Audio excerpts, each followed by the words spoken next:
Jesus. Okay, that really pulls hard.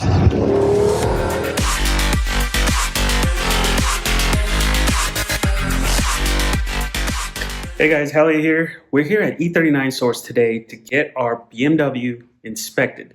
If you guys saw the videos, we bought the car a couple months ago, and I was a little nervous about the purchase. I've always wanted the car, but didn't know anything about it really. So we brought it here to the experts here at E39. Ryan's going to take a look at the car, give us a full report, let us know what's wrong with the car, what's good with the car, and at the end of it, hopefully give us a value of how much the car is worth as it stands today. And then if you guys have never heard of E39 Source, if you're in the market for an old BMW, this is the place to come in, and I'm going to show you guys why. Look at all these parts.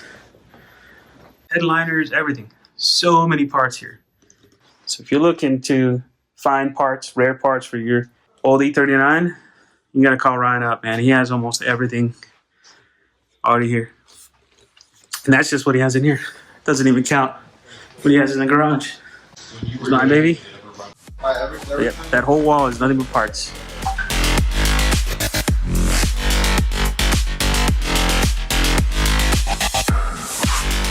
So this one right here, looks like it's one of his customer's cars, was involved in an accident, and customer wanted it stripped. They're getting that taken care of and getting all the valuable parts off of it, and hopefully bring life to another E39.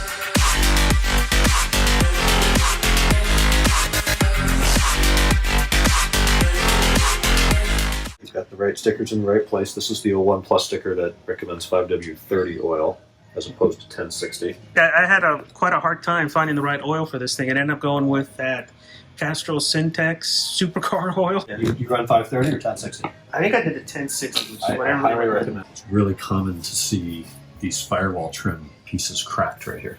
Mm-hmm. Now, these miles, I almost guarantee that's been replaced. You are missing a clip there, though. Yeah, there's a clip missing here. There's a clip that's broken on the back, and then both of these are not properly sealing correctly. Yeah, that's normal. Yeah. I wouldn't even worry about that. I bought new ones and put them in there, and they just don't fit right. It's like a CAD design or something, and I broke the tabs off my new ones. Yeah, see, like this one, it's all ripped up. It's not going to hold right ever. Yeah, I would replace that one. This one... That was not so bad. No, I wouldn't worry about it. Now, she does run a little rich, I think, because I get black stuff out of the back. It's normal. So I always look at the fan and fan clutch. That's spinning a little bit freely. Does it ever, like when it's hot outside, does it ever kind of sound like a school bus? Like they get a bunch of fan noise? Yeah, sometimes. It's that. I would replace that fan clutch. I always recommend doing the fan at the same time. The fan clutch itself is reverse threaded on the water pump. Or don't try to loosen it because you're going to tighten it. I don't know why I keep these. Nobody's going to want an old fan clutch. They should be replaced about every 5 years. These doors frequently break. Yours is not. I actually replaced the oil cap because it was leaking. No, yep. The new one's going to leak too. They always leak. Maybe it's seeping down there since that was stripped, but I have seen valve covers leak a lot worse than that. It's not too oily. Yeah, it seems to be just that corner because I can't get it flush. And you can see I try to jerry-rig it with the washer to try to get more pressure on it, but that didn't work. Yeah. Yeah, so the threads aren't strong enough. I just got to spend the time again and take the whole top of the engine off and do it right. Depot wiring and turn signals. That's like the only kind of sketchy part. Is this tape is not original. Windshield's been replaced. It's Pilkington. Pilkington's a good brand. Filter wise, have you done these? I have not. I would replace it just due to how dirty it is. Yeah, I need to. See, I wasn't too worried about it because the other side's getting some nice exhaust fumes in there. Yeah. That'll keep you awake, right? Yeah. You've got seepage along that bottom one again. Shit. A little bit. You know, it's not dripping, but it is seeping. Now, I always see seepage around this stuff right here too. Like, I can never get that clean. Here's what I would do. There's a gasket, an O-ring, on the lid. Also, fluid level's a little low. It's supposed to be super red, not brown. Yeah, I would flush that. It smells a little burnt. But there's an O-ring here. Mm-hmm. And you can barely see it. It looks like plastic because it's so old. It's flattened out and it's not sealing the reservoir anymore. So let me add that to the list. These bushings that hold this thing and the oil filter housing onto this bracket wear out. Yours are good. And they're even OEM. Hood sensor solid. This wire is technically supposed to be back behind there. Yeah, we've taken this out a few times though. It's actually broken. Yeah. This whole side's all messed up.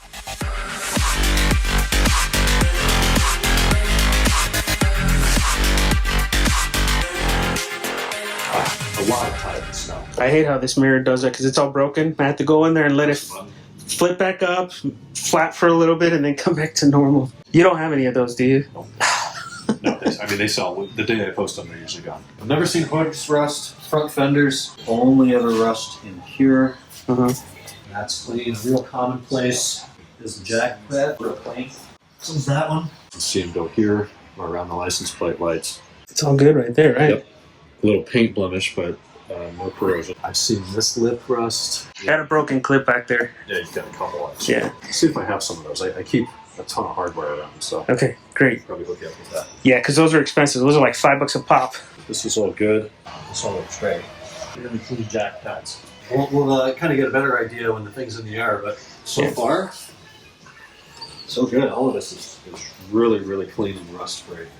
Door seams could be another place to look. Down this corner, like I know my door has a little bit of rust there, and yours looks great. This corner, I'm seeing some rust appear there. Here's a solid. This weld here always bubbles up. That is the cleanest seam I've ever seen. So if it's spent time outside or in the winter, somebody clean this out, because that would not look like that. Wow, that's good to know. Check that corner, perfect. Door seams perfect. Wow, I just realized it's got a little crease right there. Yep, that's a weird spot. That would be glue pullable, or they might be able to get on the inside and push that out. Exterior body inspection for corrosion is complete, and you've got 0. That's amazing, dude. Absolutely 0. A 16-year-old car with no corrosion, that's crazy. You're doing really well so far for the amount of miles. I see you have M audio, those two big subwoofers. Yes. M audio option. So the only option you're missing, you don't have park distance control. Nice solid shut too. Windshield gasket, MIA. Well, it's a 2-piece part, but as it fails and falls apart, it comes off in 4 pieces. This bottom piece of trim here is a separate part number and a separate piece. You can tell there's been no body work back here because, well, not definitively, but everybody always puts this gasket on backwards. If you took the plate off, you'd see the VIN sticker right here. And if that's all messed up, then it's been painted, but I have no reason to think that this panel's been painted. You want to pull the plate and check for sticker? Sure, might as well. We're here. Yeah, it's there. So it is there? Oh, perfect. It's there and unmolested. So this car's been taken care of pretty good over the years. Yep. No evidence of any body work or shoddy repairs.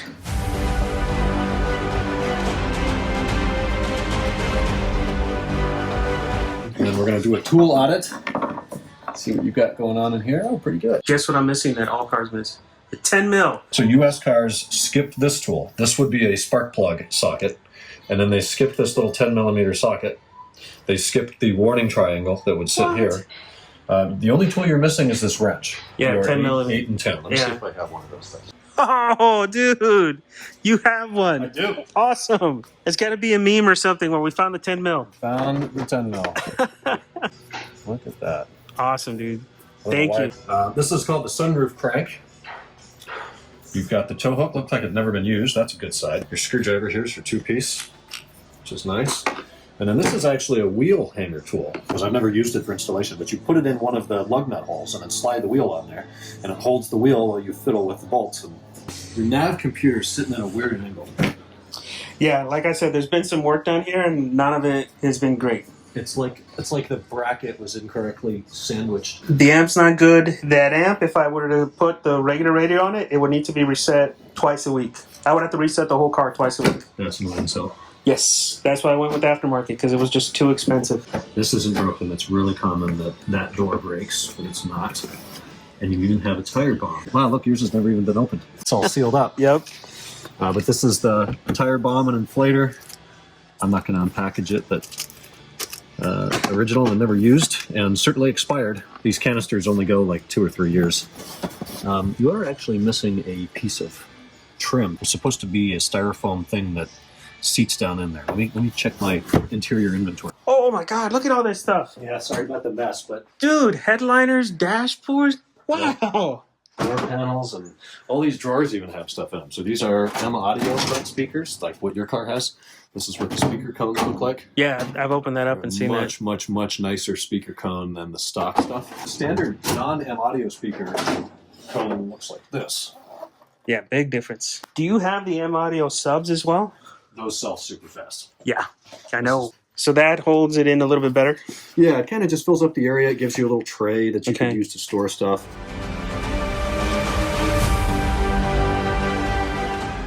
somebody's replaced these struts. Yes, this was the first thing I did because this side was broken. Okay.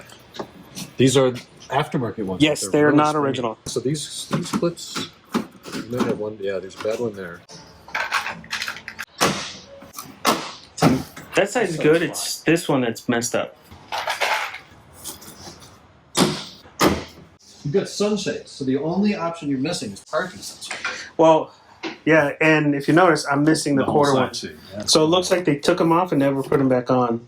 And the other side is missing the clip. This little bit. Oh, the handle part. That's weird. What if you could buy that separately? Probably not. Mm-mm. I've looked. And I definitely would like to get the quarters on at some point. This was okay when I first got it, but as you can see how loose that is. It's a problem with these door panels on the sunshades. Yeah. So the clips and the way that it seats, it's supposed to seat into this piece of trim here. And they're just, since the sunshade is here, there just isn't enough material for it to hold low. So that's a really common thing. So I spent a little bit of time getting this to seat a little bit better, but it's still, sunshade's still missing the clip and it's missing the rear quarter. Factory door light and door panel fitment around the perimeter is good. And this trim's in beautiful condition. Your center headrest is missing. It's been missing since we got it. 2 clips are missing here. This one, that one. Let me grab those. I've got a shit ton. I appreciate the thoroughness, by the way, man. I mean, you really know these cars. The details that set them apart, and I get caught up in it. Sometimes I know, but I like it. You can see there's 3 at the bottom too. Those are usually ones people forget, but you have all of those. It all works. And then you have the cubby, as opposed to Cup holders? the rear cup holders, which were optional. It's common that these points can break. These are nice. Somebody put a Euro armrest in there. The one that came in it is what those 2 cars have, and it's leather, but it's got a little tray down the middle of it. Oh, yeah, like the cell phone tray. Exactly. This front door is going to need a new regulator. I know that here pretty soon. It doesn't have a problem going down, but it has a problem going up. And then I know I'm missing the screws on the center dash. I think there's supposed to be 3. Up here. Yeah, and I think I only have 1. So your Torx 10 screws. It's super common that they crack here or here. Yeah. And you don't have either one of those, so that's nice. Your rear view mirror has no bubble. This light is installed backwards. Is that why that whole center console makes a shit ton of noise? Probably. The in-gear play, I mean, I've seen a lot worse than that, but that can be improved. The problem with that job is it sucks because the drive shaft is in the way, the transmission's in the way, the exhaust is in the way. The right way to do it is to pull the exhaust off, to take the drive shaft out. It's a lot of work. So next time you have that out, if you have something going on in the driveline, just replace those bushings. As far as this stuff goes, a little hack people don't know about, when you turn the heated seat on all the way, you can turn it off by just holding the button for a second. Oh. You don't have to hit it 3 more times. I think you've got sport mode memory. Every time I turn it on, it'll remember the last mode it was It in. remembers the last mode. Yeah. There is some dead pixels too if you look on the 7s, depending on. Oh, there are. Yeah. That's weird. I've never seen those die out. Well, I have, but very rarely. It's like there's an extra pixel lit. Works fine. Yeah.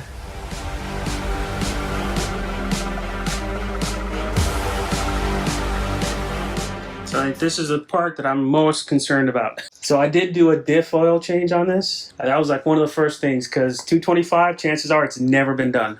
What does the fluid look like? It was black. Yeah. I ended up putting The one in the Anzolina. bag? The Yeah. fluid that comes in the bag? So much Somebody easier. just sent me that Yeah. last week. They are But awesome. you put the LSD additive in it. It's recommended. You don't have to. It says it's safe with LSDs. So I didn't because if everything I found said it didn't need it. Okay, so I always like to start in the back. Start with the exhaust. Those are factory mounts. DINAN, well, those are really big. And DINAN clamps. That's a nice install. Now this center diff was black, and I mean nasty when I went in and serviced it. I haven't noticed any leaks, but Good call doing that. You know, everybody overlooks that because it doesn't make the car look better. And it doesn't directly or immediately make it drive better, but it certainly will last longer. So, DINAN sway bar. I noticed that both actually, sway bar bushings are just really pinched, yeah. cracked, and dry. These are the differential bushings here. There's a little crack in the top. They're not begging to be replaced right now. Something to keep an eye on. Something to keep in mind.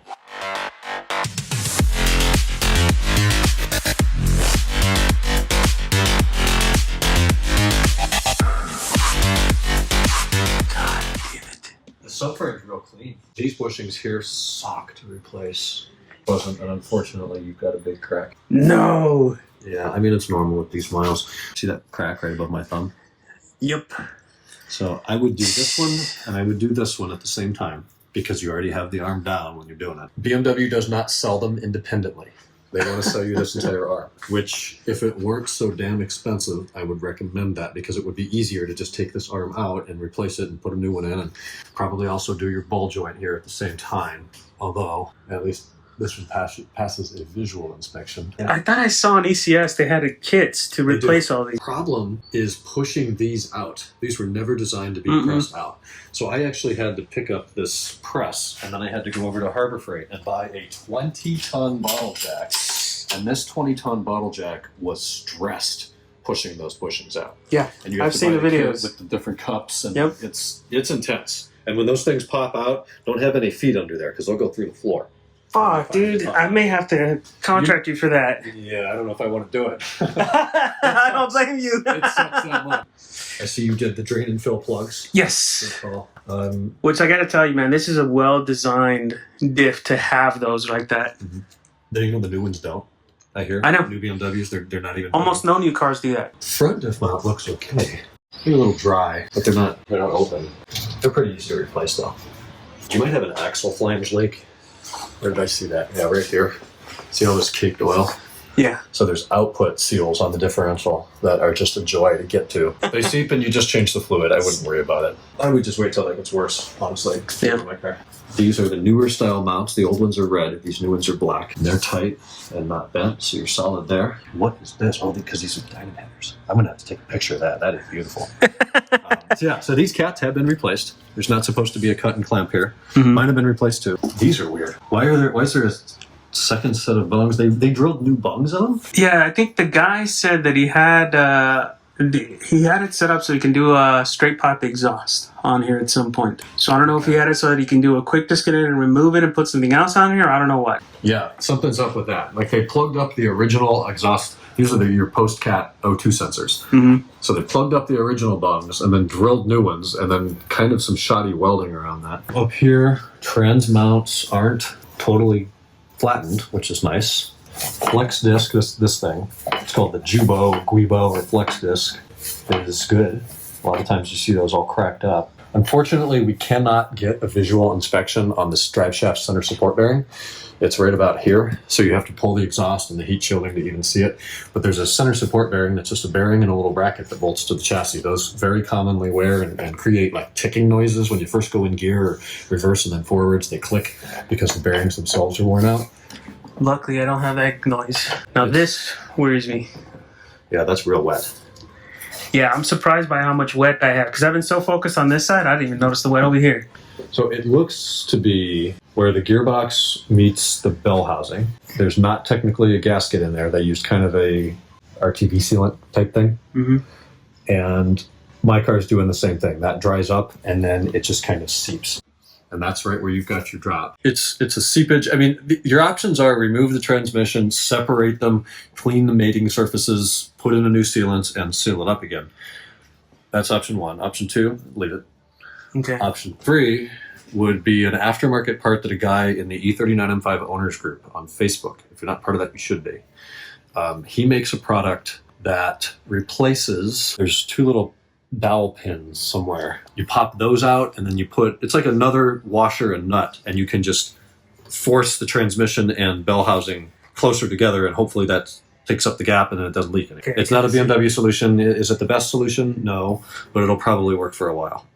Because separating these or transmission removal, this isn't bad enough to warrant that. Okay. It's a lot of work and a lot of labor.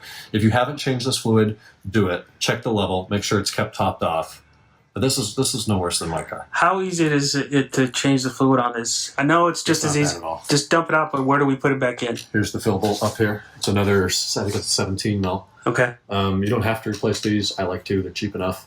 So I always take out the fill first, and then your drain. Yep. It'll hold about it's exactly 2 quarts or 2 liters. That's it? I would do it when it's kind of warm.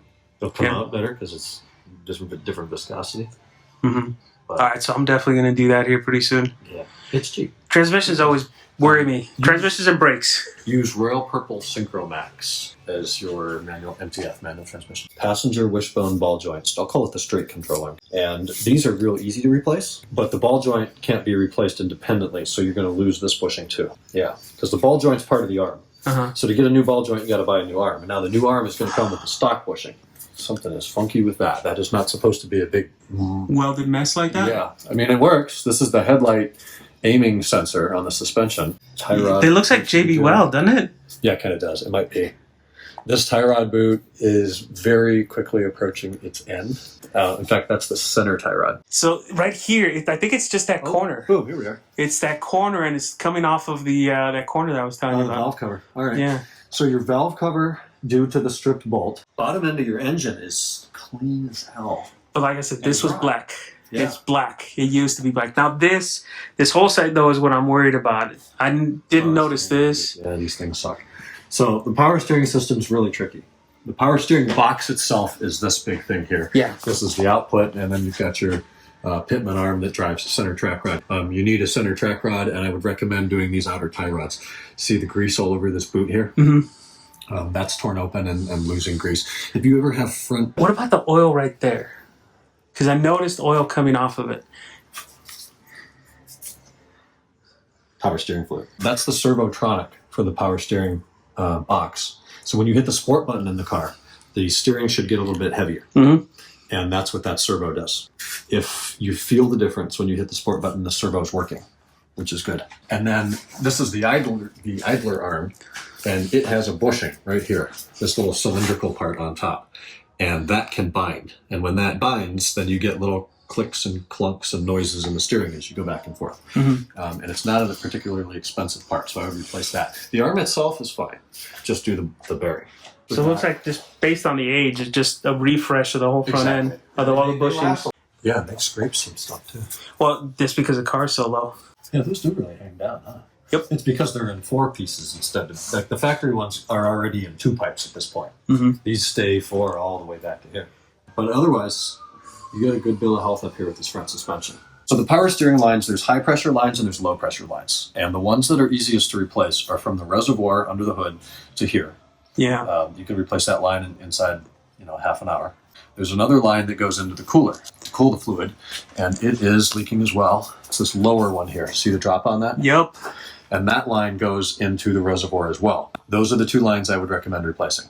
Damn. That should stop your leaks. So otherwise than that, it looks pretty decent down here, right? Oh yeah. I mean, there's been 0 corrosion anywhere I've seen. The most common points are these welds right here. Here's look factory new. I mean, they're meant. Yeah. This all looks really good. Normal cracking. Yeah. Fortunate, but not uncommon. Yeah, you can see it's curled up over here. I am very much relieved too, man, because I paid, $14 for it? I could easily see, this is a car that I would love to pay $14 for. Then I would, fix this leak and fix that. Do the shit that I did to Diag, to the old car, and then I'd put this up. Here's the thing with the miles. So 226. Have the rod bearings been done? I don't know. We don't know. Have the timing chain guides been done? We don't probably know. No, I don't You think took so. the oil pan off, right? Did you find anything inside of there? No. Any little brown pieces of plastic, chipped off plastic? No. No debris? So that either means somebody found them before and threw them out, or they're still intact. And you don't know. If it hasn't been done, generally if people come to me and they say, hey, I just bought a car, I don't know if it's been done, I tell them, assume it hasn't and do it. And I recommend people do connecting rod bearings before 200,000 miles, or same thing with timing chains and guides. So next oil change you do, get a Blackstone kit, catch some oil, send it to them, and they analyze it for copper, lead, a million different things you never heard of. And then they come back and they say, hey, your engine's really clean, or shit, stop driving your car, you need to replace this and that. So essentially if they come back and they say, you got a lot of lead, you got a lot of copper, whatever they find, then you know it's time to do connecting rod bearings. And that's about a $2,000 job, $2,500 job. I might have to look through the paper to see if it has, but I don't think it has. I would have remembered seeing connecting rod bearings or something like that. Yeah, it's a big one. It's the downfall of this engine, but at the same time, it's a wearing part in a high-performance V8 engine that this car has nearly driven to the moon. The moon is 240,000 miles, roughly, from here. Mm-hmm. And you got 226. That's a long distance. Dude, I wouldn't I wouldn't run an LS for this long. Yeah. I wouldn't buy an LS for 15 grand that had this many miles on it, but for this Beamer, I would, dude, because the reliability's there. To me, it's the best engine that's ever been made. And like, have you seen that video of that guy that did the 400,000-mile Beamer? Yeah, Alex Arias. Yeah. Carbon black car. Exactly. And that thing, after 400,000 miles, it lost what? It looks great, too. Yeah, and it lost like 20, 40 horsepower. That's it. 400,000. That's the moon and back. So when I saw stuff like that, and it's always been a dream car, I was like, oh, yeah, I have no problem buying a car with 200,000 miles on it. This engine's easy to abuse because it's a lot of fun. Well, it's a lot of fun, yeah.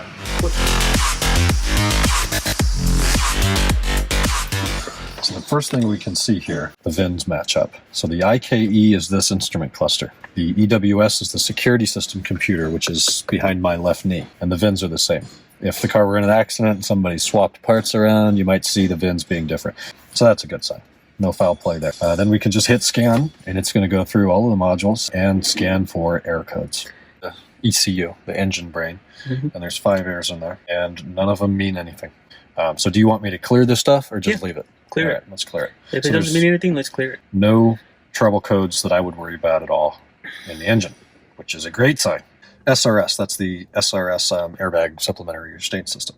Fault lamp, short circuit, negative or open circuit. Power supply under voltage, fault lamp, short circuit to negative or open circuit. Well, they're shadow codes, meaning they were once there and now they're not. So maybe you had a bad battery once that was dying and it didn't give enough voltage to some of these modules and the modules freaked out and reported codes.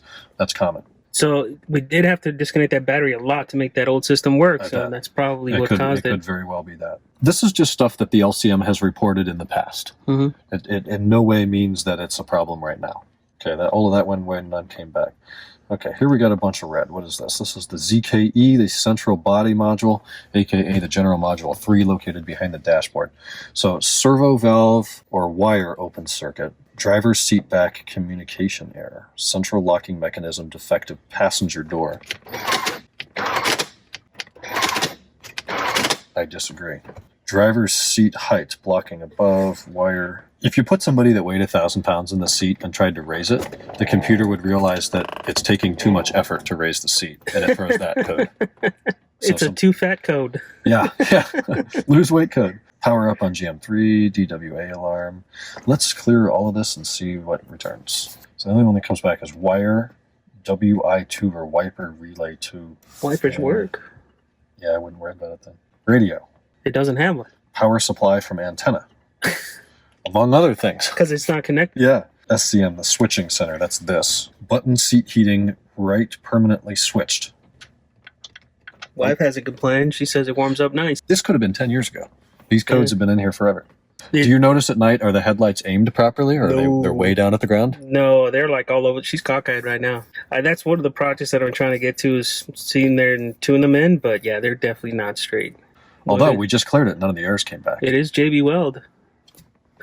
Yeah, date. It's week and year. So 29th week of 2000. Well, this car is a lot newer than that. And the VIN, see how it's in red? It doesn't match up with the rest of it. It's BZ. Those are 2000 and 2001 cars. BZ 97359. I wouldn't worry about it. There was probably a DME problem, and instead of spending $3,000 on a new one, they bought one on eBay and put it in.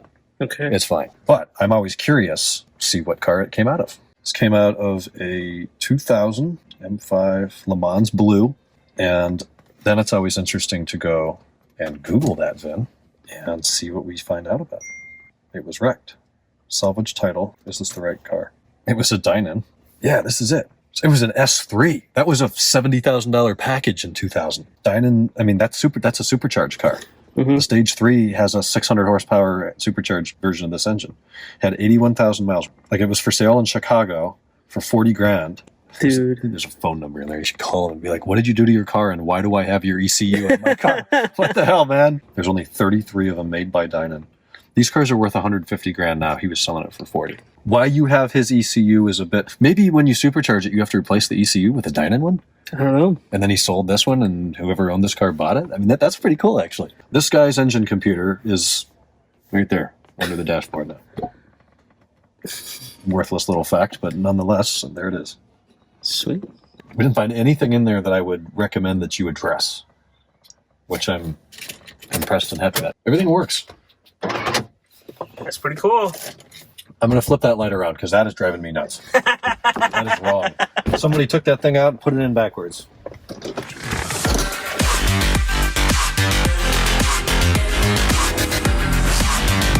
can totally hear the headers too. You get a...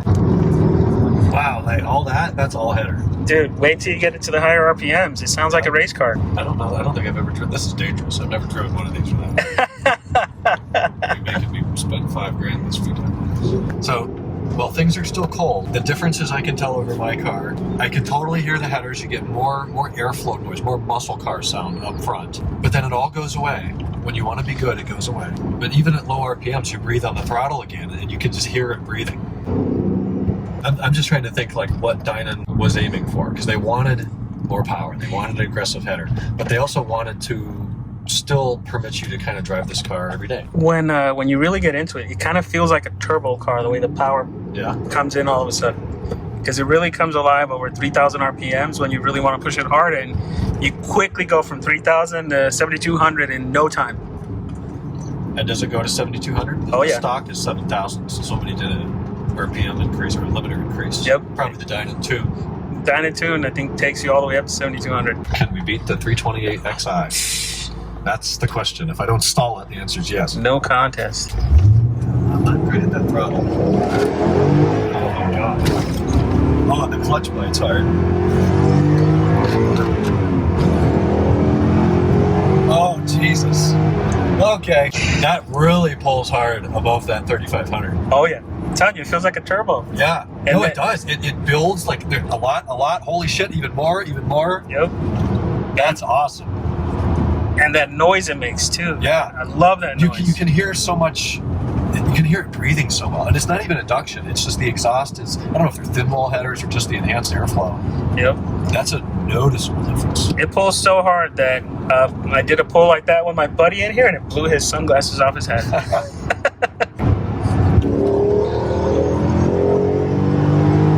Yeah, that's brutal. For a car with this many miles? Yeah, 226 on a 16, 17-year-old car. Yep.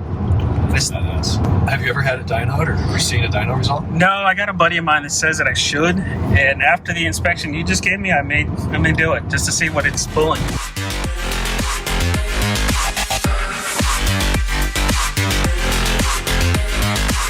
So, moment of truth, man. What do you think it's worth as it stands right now? Okay, so I'm going to list the things that really help the value and then the things that hurt the value. Help the value. Year, color, condition everywhere. Interior, exterior, underneath. All the DINAN stuff. Anything DINAN, especially those headers and the fact that you have the springs and the struts. You have everything but the supercharger. And if the people watching, if they know anything about DINAN, they're going to be like, oh, you don't have this. There's a couple little things, of course, but you have everything else. Even the DINAN strut tower brace. All of that adds a ton of value. What hurts value? Mileage. Probably aftermarket wheels. The idea that, yes, it has high mileage, but you also don't, at least right now, know that the rod bearings have been done or the timing chain guides have been done. Mid-20s? Nice. That's kind of what I was thinking. 20 to 25. You say, oh, but it has 226,000 miles. I'll give you 10 grand. Mm-hmm. There's always going to be those people. Oh, wherever But you the go. people that know what it is, see that, yeah, it has miles on it, but look at it. Where are you going to find? It's clear to see that this car was loved and cared for. And the thing I always bring up is where are you going to find another M5 is well taken care of? Yeah, it's Whoa. we're taking it apart. That's supposed to come off that way. What is this? So this is a document I put together years ago that shows how many cars exist, and this is the North American market, for each color and then each interior. So we come down to sterling gray metallic, and then 05 SW is what that interior is called. And look at the cross-reference, and it's 267 cars. In total, North America received 10,006 cars. Some of those were press cars. Really, the number is about 9,992, I think. But if we were to take that divided by the total number of cars and put it in a percentage, it's about 2.6% of E39 M5s are in your spec. Wow. It's a cool little stat. Yeah, that's a great little stat. It's kind of rare. This is yeah, it is. And this is a document I have public at e39source.com/downloads. And that gives you a list of PDFs and spreadsheets and whatnot. And I think it's the top one. It's called Factory Statistics. and we'll make sure we put a link down below in the comments. All right, guys, so that's a wrap on the car. As you guys saw, the car is in really good shape. I'm really happy with how it turned out. Makes me feel so much better about our purchase, and I'm really stoked at the value of the car. I figured it was valued around 20 to 25, and that's what it is. Next thing we're going to do is going to take care of some stuff in the car. We're going to change the transmission oil, and we're going to take care of the power steering. Those are the big ticket items, most items that we got to take care of. And then we're also going to do like fan clutch and all that stuff. So keep an eye out for those videos on the channel. All right, guys, thanks for watching. We'll see you guys on the next one.